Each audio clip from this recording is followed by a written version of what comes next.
Faktor-faktor yang terbelakangi gerakan nasionalisme Asia dan Afrika. A. Penderitaan kesengsaraan rakyat akibat kolonialisme dan imperialisme. Kebijakan pemerintah kolonial membuat rakyat hidup memiskkan penderitaan yang berkepanjangan. Hal inilah yang mendorong bangsa-bangsa Asia dan Afrika bergerak menentang penjajahan bangsa Barat. Tangan Jepang dan Rusia. Pada tahun 1904-1905, Jepang terlihat perang dengan Rusia.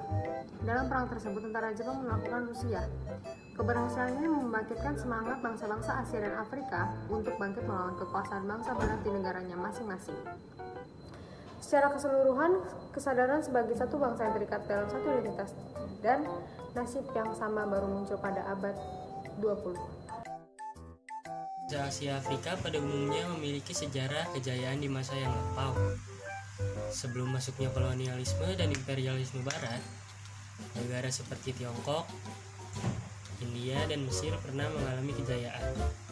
Hal ini karena tempat mereka itu lahir peradaban besar dunia. Demikian pula dengan Indonesia. Kita pernah mengalami masa kejayaan di bawah Kerajaan Sriwijaya dan Kerajaan Majapahit, yang wilayah kekuasaannya hingga keluar Nusantara.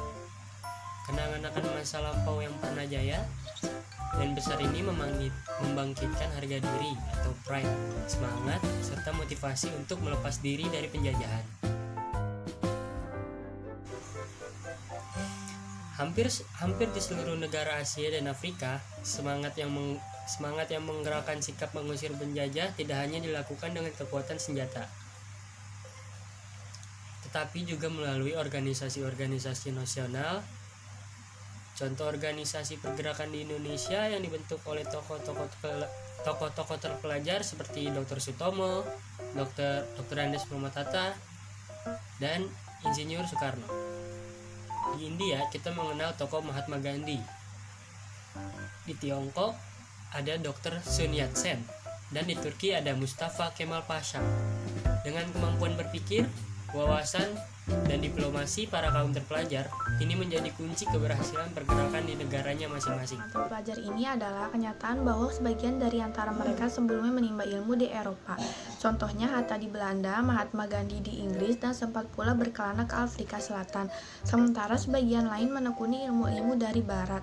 Contohnya Sun Yat-sen sempat belajar di Hawaii, sempat pula berguru pada seorang profesor dari Barat sama belajar di Hong Kong. Mustafa Kemal Pasha dikabarkan tekun mempelajari literatur dari Barat, terutama selama masa pendidikannya. Mereka mempelajari paham-paham besar seperti liberalisme, sosialisme, pan-islamisme, demokrasi, dan nasionalisme. Sebagian dari mereka bahkan ada yang menyaksikan sendiri transformasi sosial, ekonomi, politik, dan budaya yang begitu besar berkat Renaissance dan ide-ide pencerahan tersebut.